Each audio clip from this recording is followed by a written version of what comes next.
Ball has a salary cap. Okay. They have an X amount that they can use for players, and that's it. Well, now, but now in football, there is no salary cap. There's no salary cap. And they're working on, now baseball, that's one of the biggest problems with the strike. They do not want a salary cap. But I think to stay in business, they're going to have to get a salary cap. It'll, everybody be working in the red. Now, what does it mean not to have a salary cap in baseball? Well, it's wide open. You know, you can go crazy. And some of the small franchises in baseball, like small markets like Milwaukee and places like that, Montreal, they don't have the income. It'll run them out of the business. And so only Seattle's another one suffering right now. Only the big teams, the big guys, the rich stay richer. They stay richer. And that's and so the idea of putting a cap on what the baseball players. Keep some parity. Okay. It makes everything fairly even. Give everybody an opportunity. Levels the floor. Yeah, that's right. Now, well, within the framework of your baseball career, and certainly you've been keeping up with baseball, what do you think in terms of this strike? I mean, who is actually benefiting from what is going on? I think there's a lot of wrong with both. I think there's a little greed maybe with the baseball players. And I hope they get together because I think they're depriving our public of baseball. I'm a great baseball fan. And I hope they can get together. And I see President Clinton and his people are trying to get in. And I don't know if that's right or wrong. But I hope they get together on it because I think it's the great pastime, and I think we need it. It's good for our nation. Well, when you talk about baseball, and I think that most of us probably are not sophisticated in terms of our knowledge of baseball. Certainly it's a 9-man game and somebody's on all of the bases and you've got 3 men in the field. But it seems to me that there's much more to it. It's a finesse game. A lot of people do not like baseball because they do not understand. It's a finesse game. You have to have the skills. And I think we're talking about Michael Jordan coming to Nashville, and I think the biggest thing Michael's having trouble is hitting that baseball. I think that is the toughest athletic skill to perform. To hit the baseball. That baseball. You know, they're turning that ball on, they're curving and making it go this way, that way, and I think that's the big thing. A lot of guys call home and say, Mom, I'm coming home to start to throw the curveball. And I think that's the biggest thing, speaking of Michael in baseball, that Michael's having trouble with. And you think that if he can overcome that. Now, well, you had an opportunity to see him as an NBA coach. And now what were some of your evaluations in terms of his basketball? Best basketball player I've ever seen. That's... Yeah, Michael is the greatest competitor I've ever seen. Michael could do it all. And he played from one end of the court to the other. Great defender, could block shots. And then he was Mr. Excitement. Then he put people in your ballpark. You know, Coach, I think that certainly you deal with the academics of it and understand the importance of academics and athletics. And of course, let's talk about it from that perspective, because I think that in the NBA, no, I'm sorry, the NCAA, that there's been a number of issues raised dealing with Proposition 48 and 16 and et cetera and et cetera. What are some of your thoughts in reference to that, and especially some of the ideas that perhaps in some areas the standards might be raised to such a level that it actually will, that they will actually keep some of the more deserving players? Well, I think, as you know, you're an academic man, that I don't think you can really judge potential on exams. Minorities, and in particular blacks, do not test that well because of their backgrounds. And I hate to see them continue to raise the standards to deprive these kids of the education. But I think you must have standards. Okay, now, very good. Let's stay within some boundaries. And so overall, in terms of the NCAA's most recent movement, I think that's Proposition 16. Yeah, well, they're fighting, they're fighting, and I think they moved it back for a year. Oh, so they've decided. They're investigating. They're not going to throw it on you right now, but there's a lot of fighting going on. And the Black Coaches Association, they're fighting like the devil. They don't want these youngsters deprived of an opportunity. And I've had experience with a lot of youngsters who may not have tested that well, but they had potential and they're out as successful. Desire can often... potential. You know, you can't judge potential. And a lot of youngsters I had, they're out doing well. And when I was at Tennessee State, they did a survey on a 10-year period, USA, and we had more graduation than anybody in the state because we put the emphasis on academics as well as athletics. Very good. He's a student athlete, and we held him to being a student athlete. And there are a lot of schools now, I hate to say it, they're not interested in nothing but the youngster playing basketball or football, and I call that prostitution. You know, Coach, I think we've had an opportunity, you've had an opportunity over the years that you've been involved in athletics to meet a number of significant personalities. Certainly you worked with John Merritt as well as Coach Gentry and whatnot. Let's have you to, during these last few minutes that we have, to talk about some of those personalities from your perspective. I mean, what did they do in terms of helping you out? And well, one of the reasons I came to Tennessee State was to make up their athletic department with the ringmaster, Howard Gentry, and then you had John Merritt and Ed Temple there. Hey, we had some glory years, and they were great to work with. And the thing that made us work so well together, we had a lot of security within the three of us. We helped each other. Like during football season, John would help me recruit basketball players, and same thing we do with Ed Temple. And Ed was very instrumental in setting up my running programs and things like that. Nobody was that big, and we worked together. And I think in an athletic department, especially departments like Tennessee State, you must work together to survive. And of course, you've been involved in a large number of athletic departments, and you've seen all of Well, I worked at South Carolina State and Tennessee State and Vanderbilt, and it was the same story. I've been very fortunate to run into good people to work with. That's what makes it go. And the personalities like the Gentrys and the Merritts and the Temples, and I've been very fortunate. You know, Coach, I think that the death of Coach Gentry sort of will sort of give us all an opportunity to sort of reflect upon what he's been able to do. He was a great man. He was the type of person gave Tennessee State a lot of credibility. He was one of the most prominent athletic directors in the country. I didn't say black or white, an athletic director, and he's received that way. He was the type of guy, when he went to NCAA convention, when he got up on the floor, he had everybody's ear because they knew where he was coming from. He had credibility, and I think he gave athletics at Tennessee State credibility. And one of his great things was to get Tennessee State in the conference, and I think they're reaping the benefits of that now by getting in the OVC.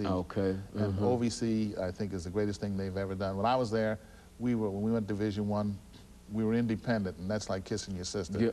You couldn't get ball games or anything. They're in a conference now. You have a schedule.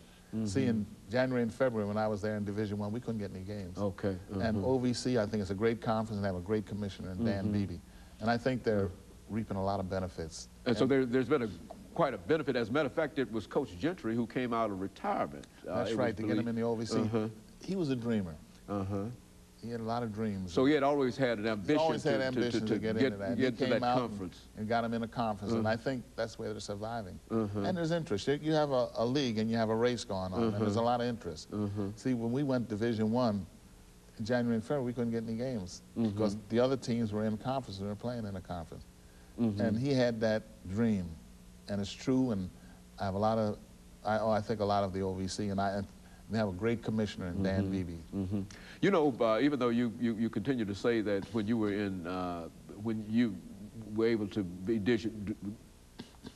win Division I, that you couldn't get any games. No, we couldn't get. But you played a tremendous number of games, and you played a tremendous schedule in order to come out. College division, college division, we were able to get games. Then they had realignment. And a lot of schools, including Tennessee State, went Division I. And that curtailed our scheduling. And see, teams, we were in the same conference, Notre Dame and all those people, they're not going to play you. You go up there, but they're not coming to you. They have too much to lose. So that's what I'm saying. Notre Dame, DePaul, and people like that as independent Marquette, they could get games, but Tennessee State, as an independent, as they were, See, teams like A&T and Florida, they're in a conference. We were independent. Independent's definitely like kissing your sister. And so, in a real sense, you were out there all alone. All alone, and you couldn't get games, and when you got games, you're playing all away games. We played something like a schedule with 9 and 16, 9 at home and 16 on the road. And you go, say, Tennessee State, we played Oregon. We played Louisville. In other words, just going where you could get a game. Going where you get a game. And let's face it, Tennessee State's not going to upset Oregon at Oregon. They're not going to upset Louisville there. Drake and all the schools there. You're not going to win. And not saying anything, you know, shady, but it was just not going to upset them. The odds were tremendous. But nevertheless, you were able to do quite well as an independent. Not as well as we'd like to. See, one year we won 20 ball games as an independent Division I. We didn't go anywhere. You know, they just wouldn't give you a smile, not even a frown. We didn't even get NIT. Okay. One year, and we were in college division, and let's see, I'm trying to think. I think it was '74, James. Vanderbilt played us. Okay. And it was the year Jan Van Brederkoff was playing. They won the SEC championship. Okay. And they played us, and they beat us 68-67. But a lot of teams weren't going to go out on that limb. And when we had teams like, with the people like Ted McClain, Lloyd Neal, and Truck Robinson, Ron Dorsey, they wouldn't play us. They had too much to lose. Very good. So in other words, you could boost your stock perhaps by beating them, but if they, and you can't blame them. Yeah. So the possibility. A fellow by the name of Roy Skinner was coaching at Vanderbilt, and he took a chance and brought us in. And we played probably one of the greatest games I ever played. I remember the game. 68-67. It was a great game, and did a lot for the city of Nashville. Okay, very on good. both sides of West End. You know, Coach, I think that we've got about 4.5 minutes before we end this show for today. And let's give you an opportunity over the last few minutes that we have to perhaps talk around our young people today. I think that wherever you look, you find that we're dealing with what we call violence in society and dropouts and all of those other kinds of things. And with all of your years of experience involved in the athletic enterprise, what are some of the things that you can tell our young people? Let me say this, James. I was in athletics for 34 years. Only 4 years I didn't teach. And so I'm abreast with academics and young people. And I think one of the things right now, our youngsters, we need to work on priorities. Good. And I'll say this, I'm a member of the 100 Black Men. And they have a task, and that's trying to help young black men in particular. And we have a situation at Ross Elementary where we've adopted a school, and we started with first grade, and we're in our 4th year with those young kids, giving them wisdom and direction. And I think that's what our young kids leave. And showing them the priorities and giving them goals that they can attain. I think all those things are very important. Our young people are not that bad. I have young people every day I teach at Vanderbilt, and they're good. And I think we have to nurture and bring out the best in those young people. And I think our young people in particular, and not only the male and the female, they all need role models and guidance. I think we need to extend ourselves and serve as positive role models for these young people. I think that's very important. A lot of our youngsters come from the one-parent household, and we need to extend ourselves as a community. You and I and other people in our community need to extend ourselves and help these young people. I think they want direction, and I think young people want discipline. You know, I think you mentioned the 100 Black Men that you're part of. Now, give us a little information over the last couple of minutes we have in reference to that. Well, that's one of our goals, to help steer the young black male in particular in the right direction. And we've worked that way. We have about, close to 50 members. And we've dedicated ourselves and our time and our money in this direction. Like I mentioned, our biggest task right now, we're working with Ross Elementary and have a great principal over, Miss Calloway. And I can see the difference in the 4 years that we've been over there, mentally and physically with these young people. And the young people actually respond to... they respond. They want it. You know, one thing, it's a funny thing, everybody wants a hug. Everybody wants to feel like there's somebody. You know, we need self-esteem. You and I, we need self-esteem. And to give those kids some self-esteem and to make them feel good about themselves. I think that's essential. Well, Coach, we've got about a minute, and let me take this opportunity to thank you for bringing all of that information to us this morning, and to allow you over the last few minutes a few seconds that we do have, to perhaps make some final comments in terms of anything that you'd like to leave us with. Well, James, I've been in the people business all my life, and it's always great to work with young people in particular. That's my life. That's, I guess those are the things that I love. So being around people, young and old, and working with people to see them live most and serve best. How's that? And you're still active in terms of the NBA scouting. Yeah, I'm still scouting for the NBA. Still scouting for the NBA, and you've got a hectic schedule in terms of trying to move from collegiate environment to collegiate environment. No problem. No hectic schedule at all. No problem. Okay. See, I'm teaching, and then on weekends I work with the NBA. Okay, and Coach, let me thank you for coming by and giving us that excellent information this morning. And let me encourage you to tune in again next week for another informative edition of Comments. Thank you and good morning. So we got that.